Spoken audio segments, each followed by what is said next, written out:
Hey everybody, what's up fam? This is Tree from treeoflogic.com. I'm going to let you guys know ahead of time that this is going to be a very hard video for me to make.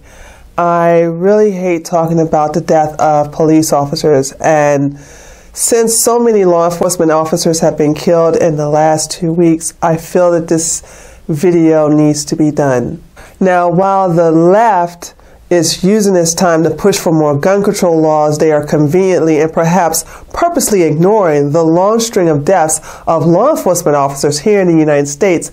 I, on the other hand, will update you on all the police officers who were killed recently, and I'll also include some cases where the criminals ignore the gun control laws in order to illegally obtain weapons used to kill these police officers. So let's begin. On February the 5th in Colorado Springs, Deputy Sheriff Micah responded to a motor vehicle theft call that occurred in the area of North Murray Boulevard and Gallery Road in El Paso County. Police Chief Pete Carey of the Colorado Springs Police Department stated during a press conference that several police officers from his department responded to this call. Deputy Micah along with 3 other law enforcement officers, encountered the suspect, who was unknowingly armed. While trying to arrest the suspect, the 3 officers began to struggle with him. A Colorado Springs police officer, along with 3 sheriff deputies, including Deputy Flick, were shot, but Deputy Flick was the only law enforcement officer who died. The suspect, who remains unidentified, was also shot and killed at the scene. Deputy Flick is survived by his wife and 7-year-old twins. The day he died was his 11th year anniversary working as a police officer for the Colorado Springs Police Department. On February the 7th, Officer Davis Sherrod of the Richardson Police Department in Richardson, Texas, responded to a domestic disturbance call at an apartment complex on Reese Inner Road. As officers arrived on the scene, they located a man by the name of Rene Gomez suffering from a gunshot wound outside an apartment building. The officers were able to identify the exact apartment where the suspect was located, and as they made entry into the dwelling, Brandon McCall opened fire, striking Officer Sherrod in the neck. Officer Sherrod was taken to a local hospital where he later died. Officer Sherrod has served with the Richardson Police Department for 13 years. He is survived by his wife and 2 daughters. On February the 9th, in Locust Grove, Georgia, 2 Henry County deputies went to a residence to serve a warrant for the arrest of Tira Gerthy for failure to appear in court. After talking with the suspect for 10 minutes, the 2 deputies called for backup from the Locust Grove Police Department. Officer Chase Maddox arrived on the scene to assist the deputies in the arrest of Mr. Gerthy. As predicted, the suspect resisted arrest, which resulted in a physical altercation.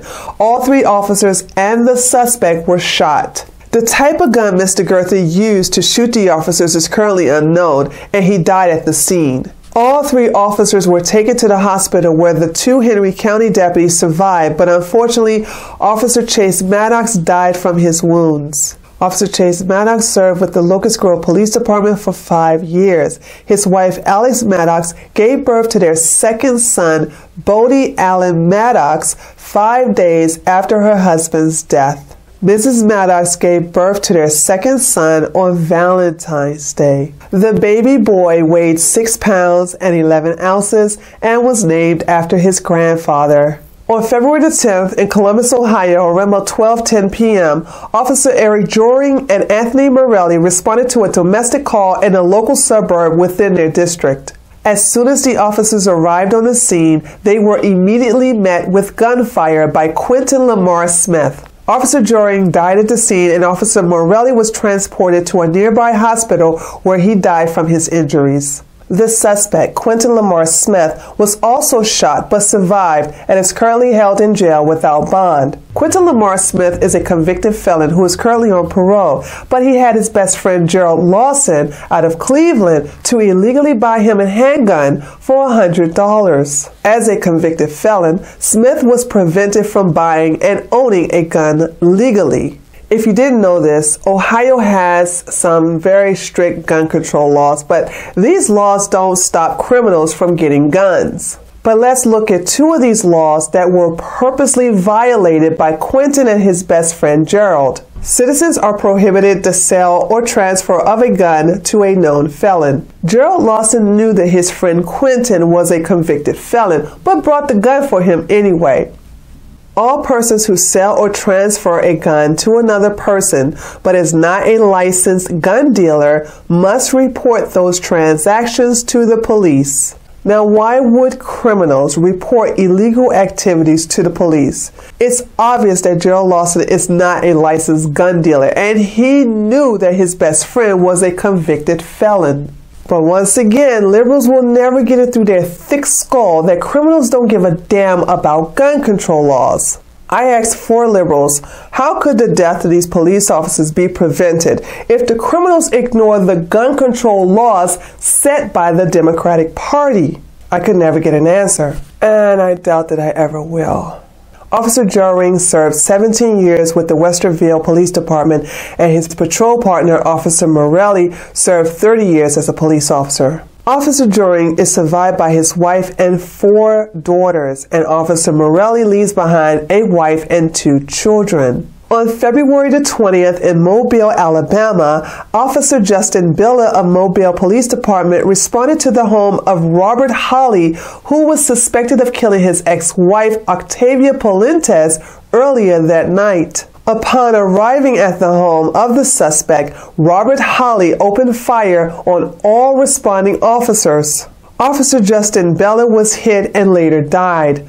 The Mobile, Alabama SWAT team surrounded the house of Holly and exchanged gunfire. 2 hours later, the SWAT team found Robert Holly dead inside his home after receiving a self-inflicted gun wound to his head. Officer Justin Billa served 2 years with the Mobile, Alabama Police Department and leaves behind a wife and 1-year-old son. And finally, yesterday, February the 21st, in Brandywine, Maryland, an off-duty police officer by the name of Mojahid Ramzan was killed yesterday while helping a woman during a domestic dispute with her husband. Police said that around about 10:20 a.m., a neighbor came to Officer Ramzan's home and asked him to help her in reference to her abusive husband. When Officer Ramzan arrived at the couple's home, Glenn Tyndale pointed a shotgun at his wife. Without hesitation, Officer Ramzan stepped in front of the woman and was shot and killed by her husband. Unfortunately, Officer Ramzan was not wearing his bulletproof vest at the time. After shooting Officer Ramzan, the suspect immediately jumped into his car and drove off. However, his wife called 911 and gave a full description of her husband, the car, license plate, along with the direction he was heading in. Prince George's County Police chased the suspect on Route 210, where he was shot and killed by the police officers. Glenn Tyndale was also a convicted felon who illegally purchased the shotgun from a family friend, and he had 3 open warrants for assault, proving once again that criminals don't care, nor do they obey gun control laws. Officer Ramzan served 14 years with the Prince George's County Police Department and left behind a wife and 4 children. So in the past 16 days, we have had 7 police officers die while serving the public, yet there's no outcry from the left. All of these police officers left behind their wives and children, but do you think the Democrats care? No, they're too busy trying to enforce new gun control laws, and some of them are trying to abolish the Second Amendment altogether. Yet when you ask them, how are they going to keep guns out of the hands of criminals who purposely violate the gun control laws we currently have? They don't have an answer. The police officers in this country are undervalued, and that needs to change. We as Americans, especially conservatives, should be very angry that our police officers are dying like this. Contrary to the belief of most Democrats, police officers didn't sign up to get murdered. They became police officers to help, and yet they are so hated by the people who need them the most. When I was a police officer, that was one of the things that used to frustrate me to no end. The same people who hated me and cursed my name are the same people who asked for my help when they became victims of crime. But once in a while, a random person would give me a big smile, or on rare occasions, buy me lunch. It was so refreshing to have someone be nice to me while I was in uniform. So how can we do the same? How can we make our fellow law enforcement officers and first responders feel welcome and loved and appreciated? Well, I have a couple of suggestions. First, let's show more appreciation for our law enforcement officers. Personally, every time I see a police officer who's not busy, it is important to not disturb them when they're working. But if they're not busy or they're just talking with one another, I always say either, "Hey, I appreciate you," or "Thank you for your service." Feel free to do the same. Trust me, they really like it. The second thing you can do is start defending our law enforcement officers when you hear stupid libtards or foreigners in other countries talk about how undertrained, racist, or trigger happy our police officers are. This is something I have zero tolerance for. When I hear some stupid person, especially if they don't live in this country, or if they do live in this country but hate it and they judge our police officers, I usually tell them to shut the fuck up and to only speak about subjects they know about. And finally, support our officers by posting pro-law enforcement messages or memes on social media. Trust me, a little goes a long way.